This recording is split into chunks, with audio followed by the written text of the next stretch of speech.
Anong mensahe ang kailangan malaman ng mga air signs? Gemini, Libra, and Aquarius? Nowadays, or within 1 week from now.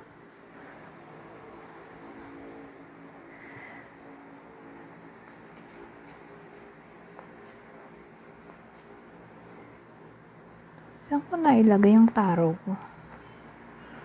Ito na nga lang.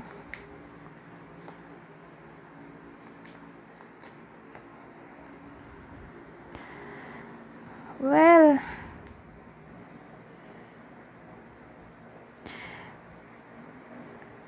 so within 1 week from now, marami kasing meaning ang isang card, okay? So, ang dating kasi palawakan ng vocabulary dito. Marami ako naisip. So, dun tayo sa negative.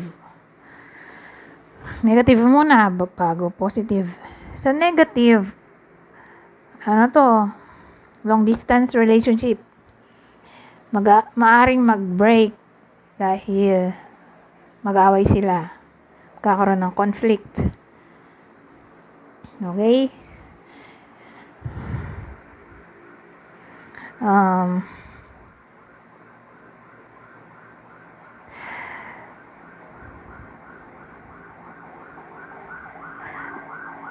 Sa neutral naman tayo. Bago yung positive.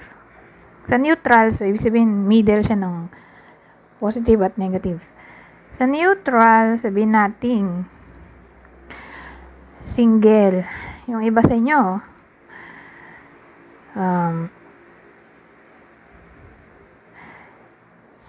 lalo na kung babae. O, in general na lang siguro, na gender. So, maring may dumating sa buhay nyo unexpectedly. Yung taong to ay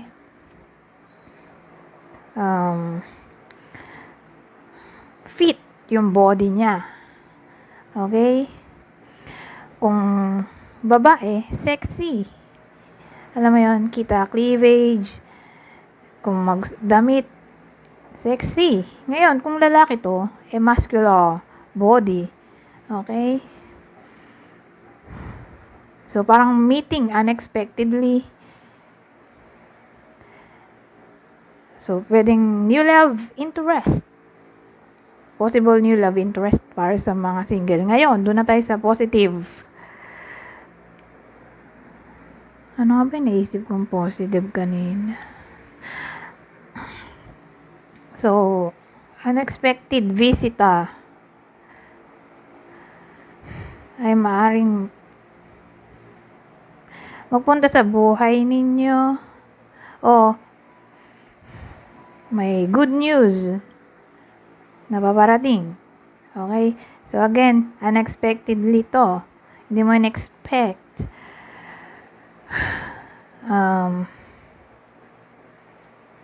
Actually, more like may kinalaman sa intimacy. Okay? So, sabihin natin, magiging passionate yung linggo ng mga inner relationship. Okay? May sexual chemistry. Last. Basta ganyan.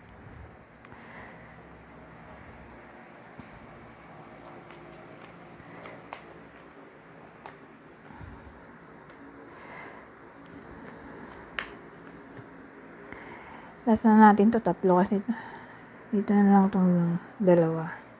Kasi dalawa lang talaga.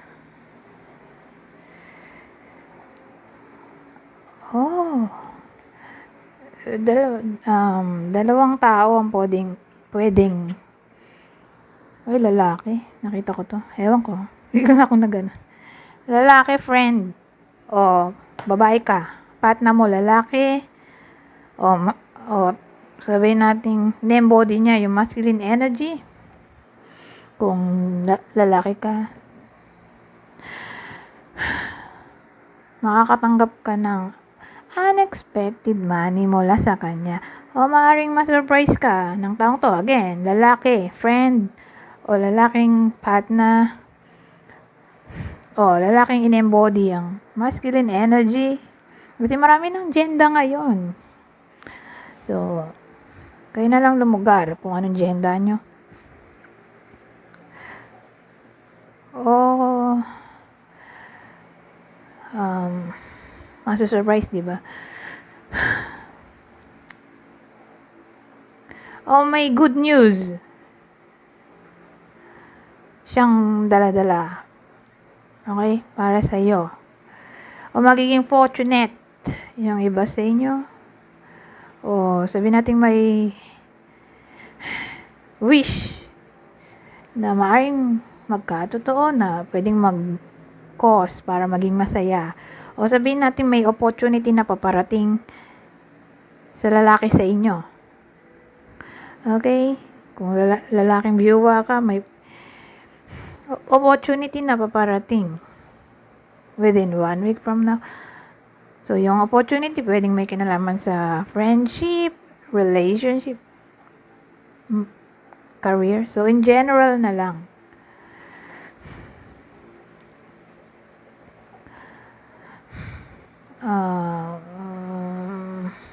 Sabihin naman natin ex to o crush ang in-inquire ng iba sa inyo.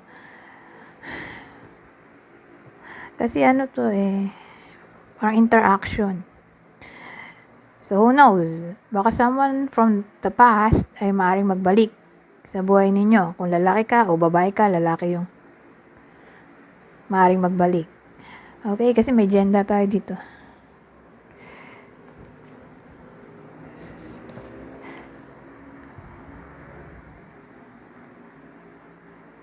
Ito, gamitin natin to.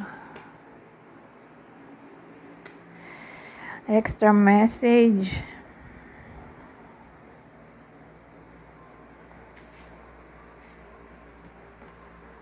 Best friend. So, sabi, friendship is vital to your romance. Feelings deepen and blossom. The development of feelings to sa someone naka-close o best friend. So, yung iba sa inyo, baka ma-fall in love sa best friend, close friend. O baka magka-developan kayo.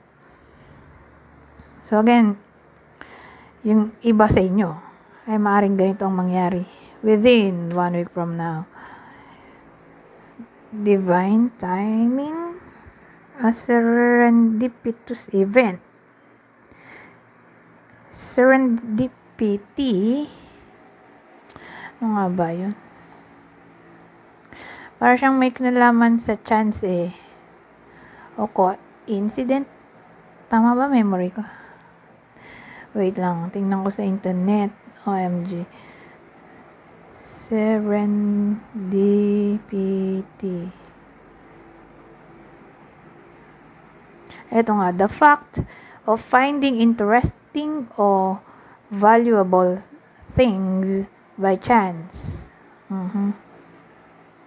Baka yun na nga yun. Yung chance dito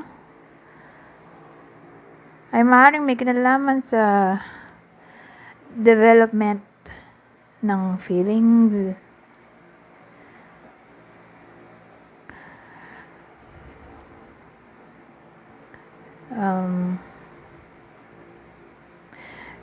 So again, by an aptitude for making desirable discoveries by accident. Baka malaman na iba sa inyo na crush pala sila ng best friend nila o close friend. So, discovery daw by accident. O malaman nyo nga na yun, by accident, madiscover nyo na may crush pala sa inyo yung friend ninyo, best friend. Pwede rin ganon. Anyways, hanggang dito na lang. Goodbye for now.